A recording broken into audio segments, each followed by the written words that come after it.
What's happening, folks? Welcome back to the channel, Sports, Life, and Politics TV. I'm Samuel Koppel, YouTube's number one couch detective, and I'm here for the news.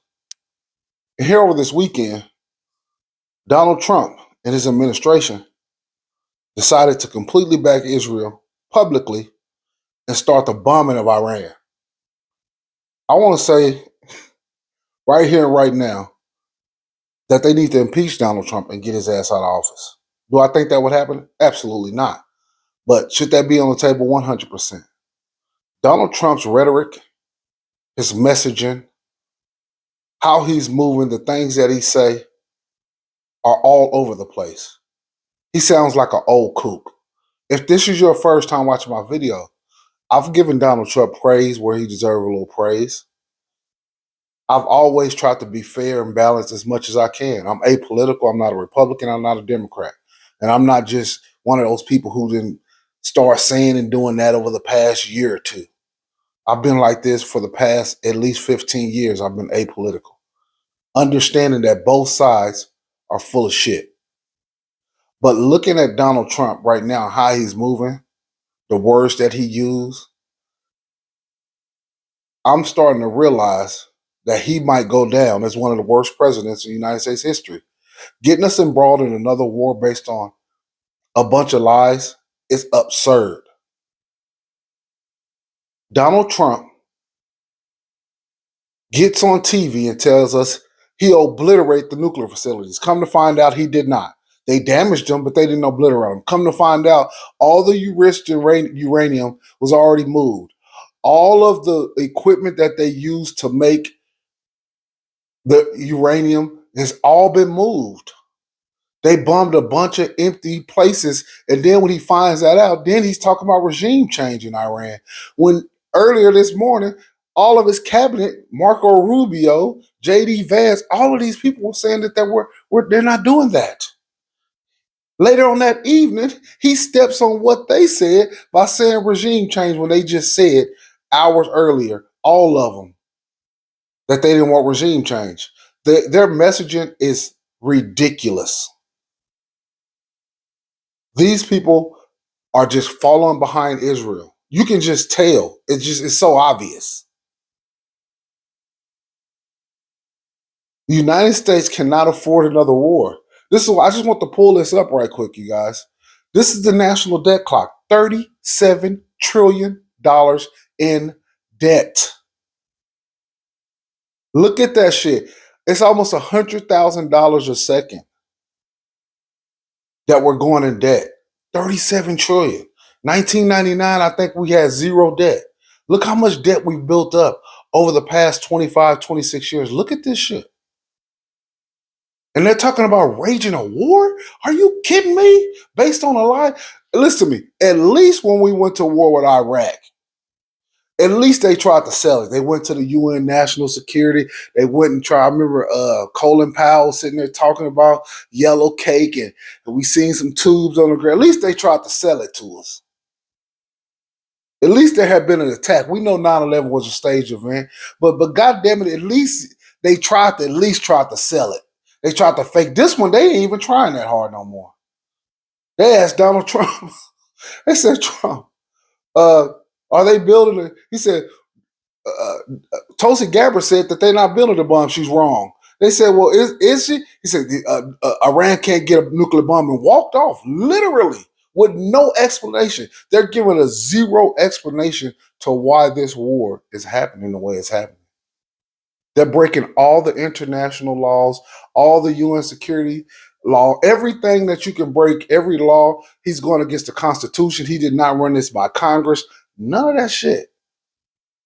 He's just starting a war with Iran. I ain't saying Iran is the perfect country, but neither is North Korea, neither is China, neither is Pakistan. None of these countries is on the up and up, including the United States. But let's take a look at this first clip and go through some of Trump's ridiculousness and some of his behavior that's just unacceptable and some of the words that he used. Let's take a look at this clip. Just in, that Iran directly threatened America?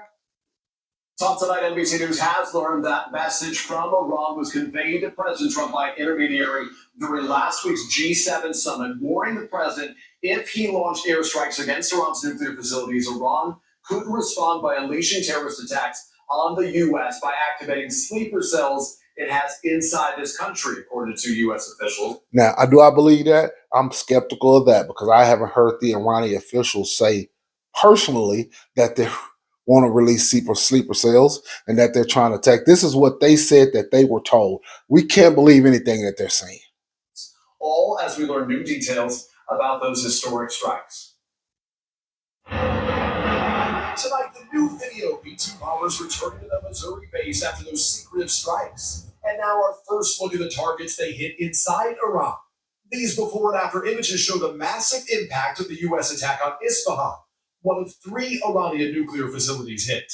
Initial battle damage assessments indicate that all 3 sites sustained extremely severe damage and destruction.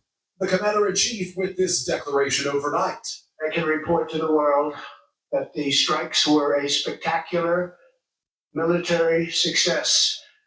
And let me say this. When he said that they were a spectacular military success, there's no way that you can analyze exactly what happened right after it happened. It takes time to know exactly how much damage was done. Sometimes that takes months.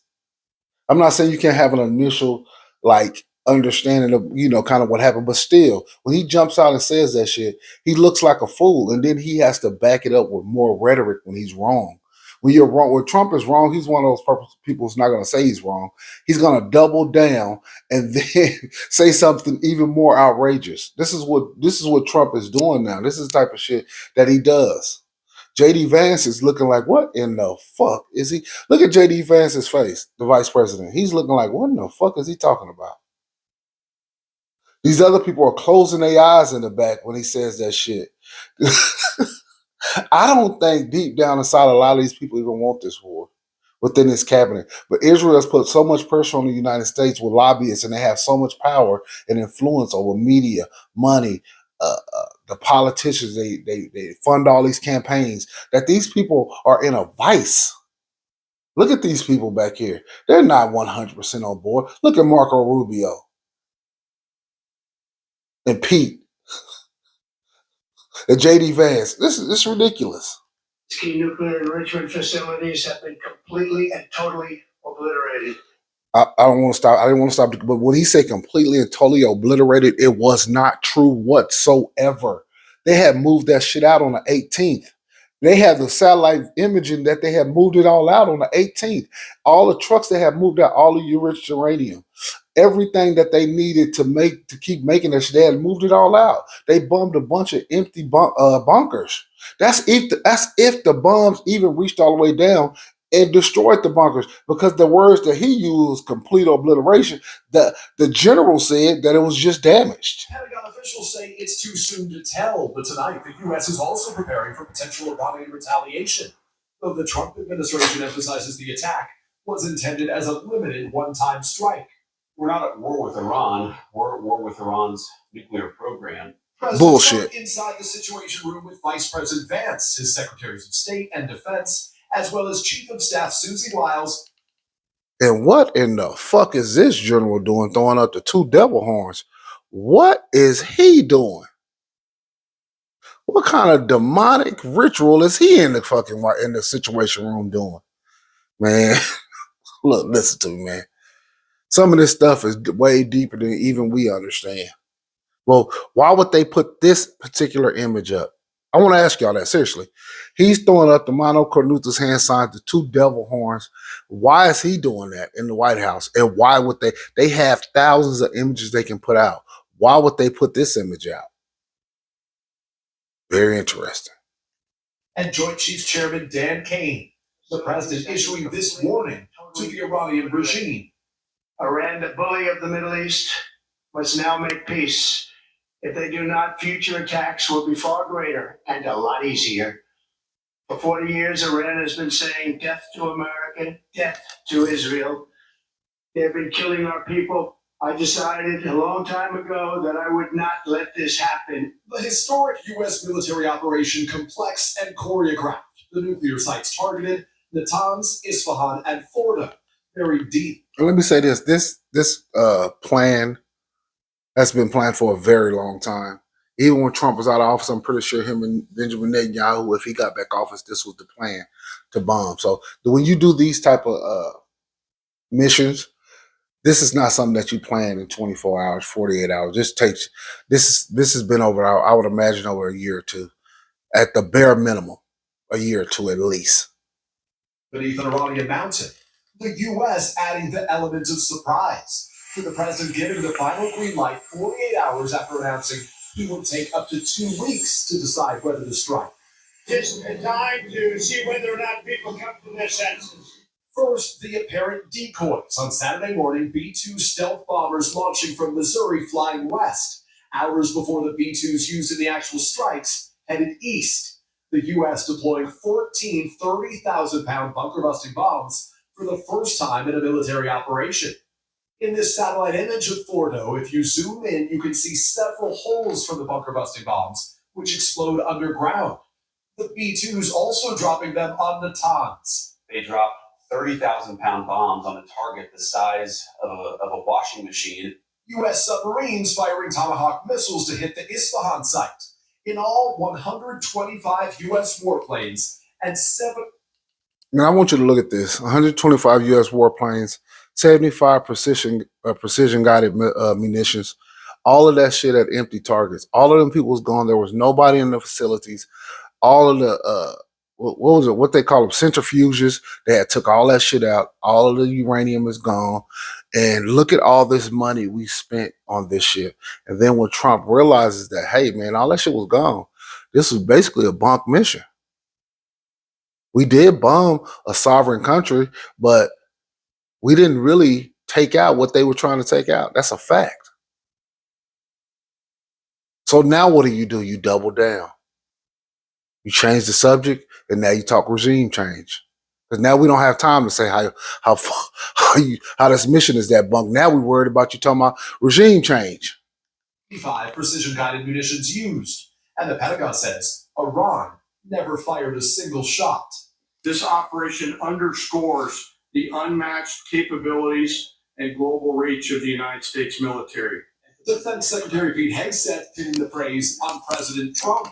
Many presidents have dreamed of delivering the final blow to Iran's nuclear program, and none could until President Trump.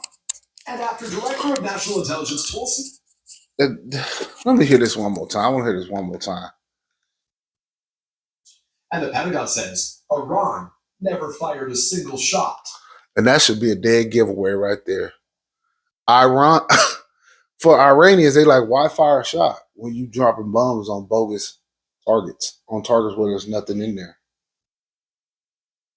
They didn't fire one shot. Now, I do understand that when the United States come in with that many planes, that they're going to have, I forgot the name of this plane, but it's a plane that runs nothing but interference that it targets all your electronics, then, you can't really use your radars and all that type of shit. But Iran knew that this was coming for sure. Somebody tipped them off. Somehow, some way they knew. So they moved all of that shit. But he said they never fired a single shot. Not one throughout the whole country. That's suspicious in itself. This operation underscores the unmatched capabilities and global reach of the United States military. Defense Secretary Pete Hegseth pinning the praise on President Trump. Many presidents have dreamed of delivering the final blow to Iran's nuclear program, and none could until President Trump. And after Director of National Intelligence Tulsi Gabbard in March said Iran had an unprecedented amount of enriched uranium for a non-nuclear state, but that the Ayatollah had not ordered the development of a nuclear weapon, Secretary of State Marco Rubio argued the Iranian threat was urgent. It doesn't matter if the order was given. They have everything they need to build nuclear weapons. He said it doesn't matter that the order was not given. They have everything they need to build a nuclear weapon. It does matter. Peter Alexander, NBC News. It does matter.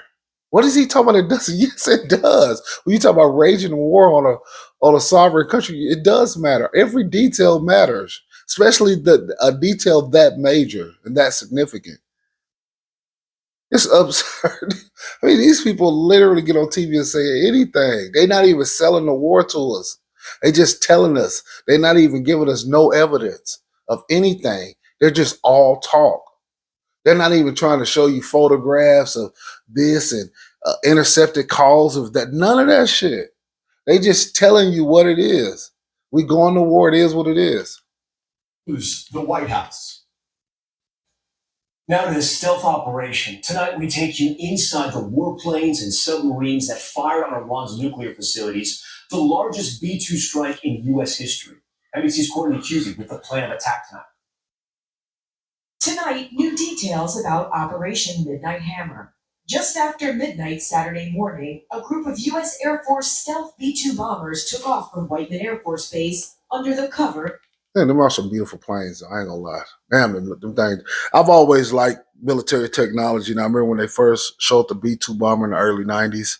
I was like, damn, people thought it was a UFO. They thought it was UFOs when they was testing them in the 80s. Over here, I think it was over. I live in Las Vegas, so over in Nevada, people will see these things sometime, and they thought these things were UFOs. But they do look cool. There's some cool looking airplanes, but god damn it, the United States military has the greatest power, greatest technology. But when you have people who aren't that intelligent and not using it correctly, a lot of this stuff, it doesn't even matter because you're using it for wickedness. Eventually the chickens are going to come home to roost. Everything you do comes back to you. One day the bombs will fall on us and it won't be so cool. Darkness. Defense officials said they were headed to Guam, but 7 of the bombers quietly flew in the opposite direction.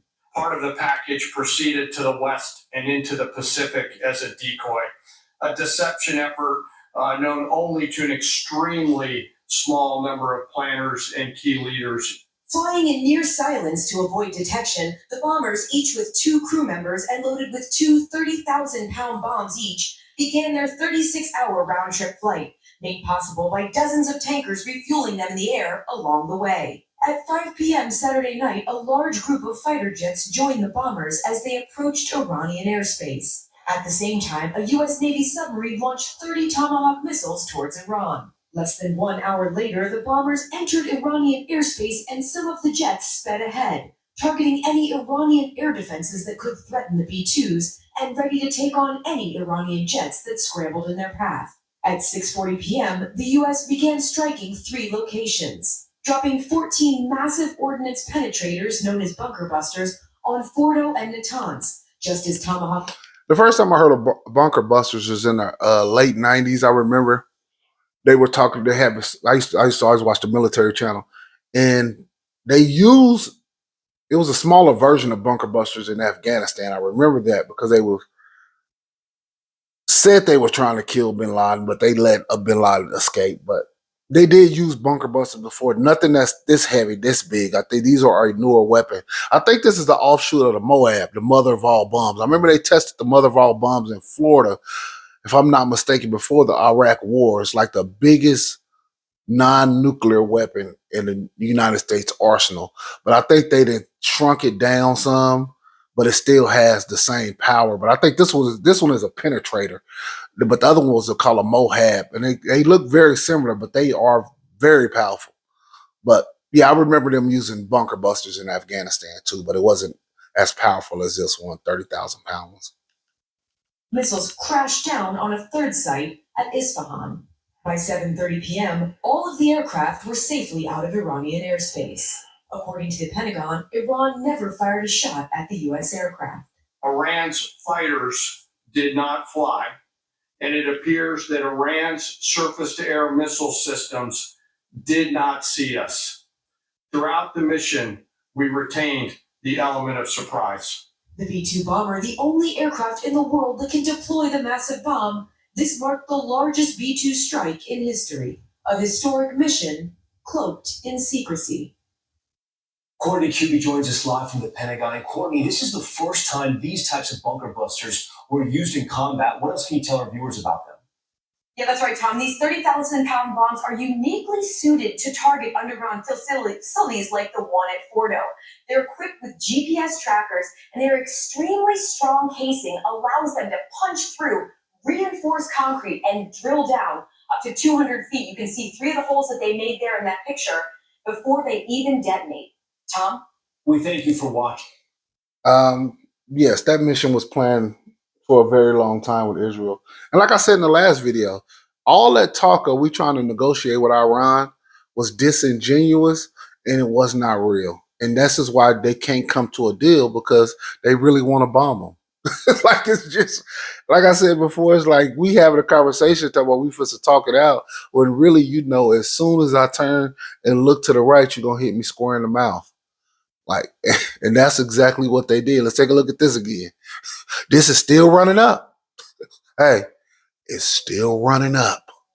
It ain't stopped. This is 24 hours a day, 7 days a week, 365. The debt is running. And they talking about another war. Will the United States, I asked last time, will the United States put boots on the ground? Absolutely not. That would be the bloodiest where we would lose 100,000 troops. So they're not doing that. Let's take a look at this. Let me back this video up because I want to. This is Donald Trump. That's why I say he says some of the most egregious. He says some of the most egregious things that just, you're like, what the fuck? What are you talking about, man? Let's take a look at this. Is sending major mixed messages about whether it wants regime change in Iran. Trump posting on his social media site about 2 hours ago, quote, "It's not politically correct to use the term regime change, but if the current Iranian regime is unable to make Iran great again, why wouldn't there be a regime change?" However, top Republicans... You make Iran great again. You guys want to turn Iran into rubble. I used to like Trump because he used to stand on what he said. He like, hey, man, we're going to bomb the shit out of him. We don't care. Now we want to make him great again. No, you don't. What are you talking? What the fuck does that mean? Did I see this say hashtag MIGA? Use the term regime change, but if the current Iranian... MIGA. Make Iran great again. MIGA. Are we living in the Twilight Zone? Is this real? This is a real thing. He really tweeted this out or wherever. I think this is on his little app. But he really, on June 22nd, 2025, at 4:55 p.m., tweeted out, "It's not politically correct to use the term regime change, but if the current Iranian regime is unable to make Iran great again," all caps, why wouldn't there be a regime change? What? Hashtag MIGA. My MIGA. Man, you got to be kidding. This is the shit why this man is becoming a kook. He's all over the place. What is he talking about? Regime is unable to make Iran great again, why wouldn't there be a regime change? However, top Republicans, including members of the Trump administration, were saying something else as recently as this morning. Listen. But our view has been very clear that we don't want a regime change. I don't like the regime, but we're not into the regime change business here. We're into the safety and security of the United States business. We're not pursuing regime change. We're not trying to put any troops on the ground into Iran. And joining us now is Trita Parsi, Executive Vice President of the Quincy Institute. Look, I think that a lot of times, Trump has a history of this. His cabinet will say one thing and he'll say the exact opposite.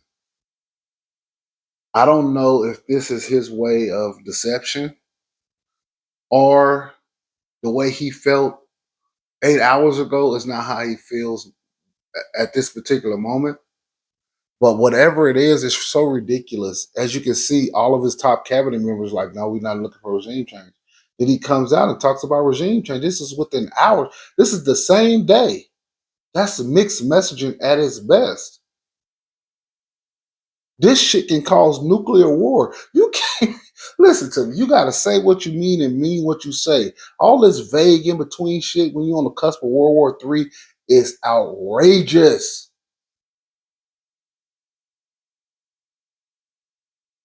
And as you can see, let me point this out too.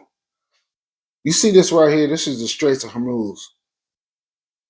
20% of the world's oil comes right through this strait. Between this little piece of land and Iran is only 30 miles. The choke point. It's like the 300. Iran closes this off, everything skyrockets. All the oil tankers, a lot of products, a lot of things goes right through this little area. So if Iran closes this off, everything's going to skyrocket. We thought our food was high before. We thought gas was high before. You go from $3 and something to almost $6 a gallon. I mean, everything skyrockets out the gym. Stock market starts to crash. Everything goes haywire. Why? Because they want to wage war against Iran or for Israel, for the greater Israel. Unbelievable, man. It really is. An expert on Iranian-American relations and the author of Losing an Enemy, Obama, Iran, and the Triumph of Diplomacy. Also with us is Human Majd, an Iranian-American writer and an MSNBC contributor. Trita, I will start with you. What does the future of Iranian-American relations look like right now, and is diplomacy even realistically on the table? I feel that real diplomacy, the ones that is actually used to constructively try to de-escalate, is a bit far away from us at this point. There has been a massive destruction of trust just in the last 10 or so days. At first, Trump said that he wanted to have talks last Sunday, but then apparently gave some sort of a greenish light to the Israelis to attack 2 days before the talks were supposed to take place. And he said that he's going to take 2 weeks to figure out what his next move is, and then 2 days later, he actually attacked. So at this point, I don't think the Iranians take what he says seriously in the sense of assuming that if he sends a positive message, they will take it at face value. I think they're going to be assuming the absolute worst. And under those circumstances, it's going to be very difficult to get real diplomacy going again. And I totally agree with him.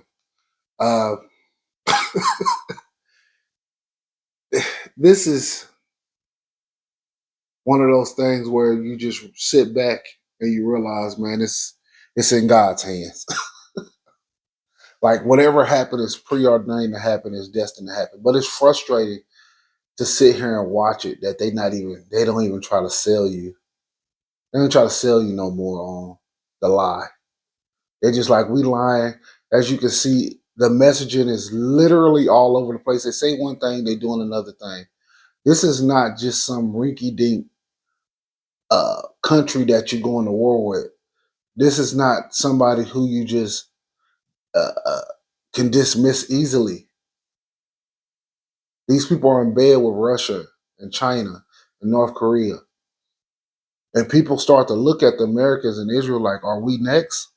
So if you know that you might be next, why not join Iran? Do I think Russia and China are going to help them and give them military aid? Highly feasible. I would assume so. Because I know that Iran gave Russia a bunch of drones to fight in the Ukraine. So we'll see. Let's take a look at this. Politicians' reaction to U.S. strikes inside of Iran. Iran is a sovereign state. Demonstrations tonight from D.C. to Atlanta to New York. This is unquestionably an act of aggression and war. It's totally unacceptable. Frustration there and fallout in Washington for President Trump, as some inside the president's own party sound a warning, including one-time top advisor Steve Bannon. An overwhelming majority of the people don't want to get involved in any of this.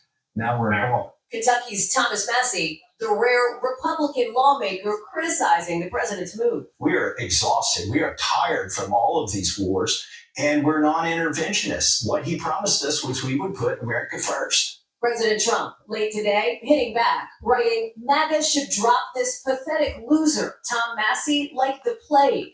And as you can see, if you disagree with Trump, He just said all Thomas said was, "We're exhausted from wars. We don't want another war." And Trump completely throws him under the bus, rolls the bus back over him, takes out a shotgun, blows his head off, and then dumps him in the lake. Trump is vicious. He can't be trusted. You can't disagree with him. He has become a complete tyrant.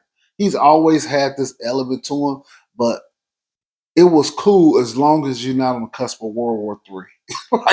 like I'm dead serious. All that shit cool until you're not on the cusp of World War III. Said he was the peacemaker.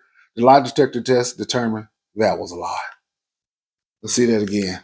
That's which we would put America first. President Trump, late today, hitting back, writing, MAGA should drop this pathetic loser, Tom Massey, like the plague, with his allies now launching a campaign to try to unseat Massey in a primary. For years, President Trump said he would keep the U.S. out of wars, even as he also pledged to prevent Iran from becoming a nuclear power. They said, if you will start a war, I'm not going to start a war, I'm going to stop wars. I will prevent World War III. My proudest legacy will be that of a peacemaker and unifier. Now, his vice president.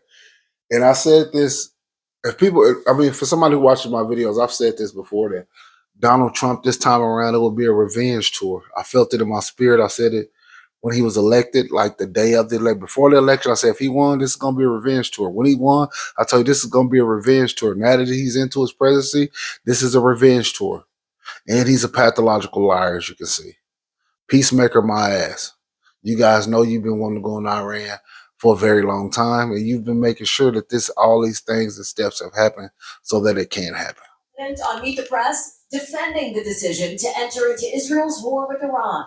I certainly empathize with Americans who are exhausted after 25 years of foreign entanglements in the Middle East. I understand the concern, but the difference is that back then we had dumb presidents, and now we have a president who actually knows how to accomplish America's national security objectives. Many Democrats deeply critical, with Congresswoman Alexandria Ocasio-Cortez calling the strike a disastrous decision, unconstitutional, and clearly grounds for impeachment. Other Democrats questioning the justification for and the effectiveness of the operation itself. As far as we know, the Iranians were not in the process of developing a weapon. They were enriching uranium. It was clear what they had. My big fear right now is that they take this entire program underground. As for that Kentucky Congressman Thomas Massey, his concern over the strike is not the only reason he's finding himself a target of the president's. He's also only one of 2 Republicans who voted against that so-called big, beautiful bill. Tom? We thank you for watching, and remember, stay updated on breaking news and top. Just absolutely absurd. It's just, let's go back to this one more time. They're still running. Still running 37 trillion and counting. There were debt per citizen, 108,000.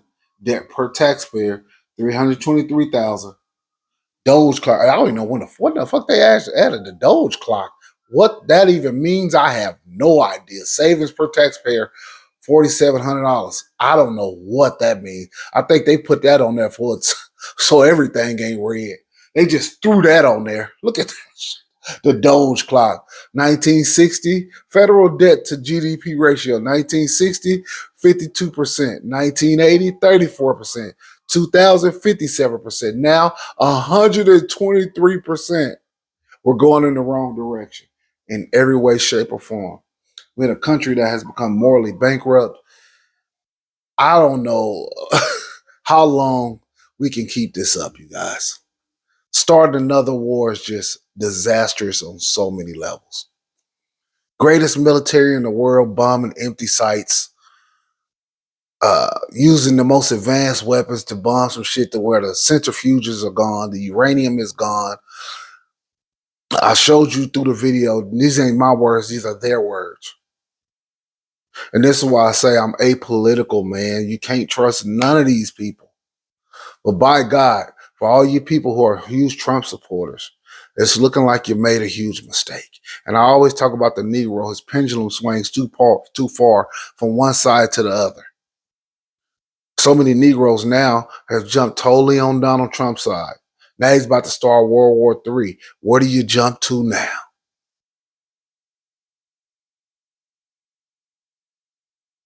I mean, what can you say at this point? All you can do is pray. Get you some rations together. Make sure you got your food, your guns, your bullets. Keep your faith in God. Keep God first. Look out for your family because the bullshit is here and it ain't going nowhere. It only gets worse from here. There's no doubt about that. But I appreciate you guys tuning in. This has been Sports Life and Politics TV. I'm Samuel Koppel, YouTube's #1 couch detective. I'm here for the news. Hit that like, hit that subscribe. I just took your ass and we just bombed an empty bunker ride. Peace.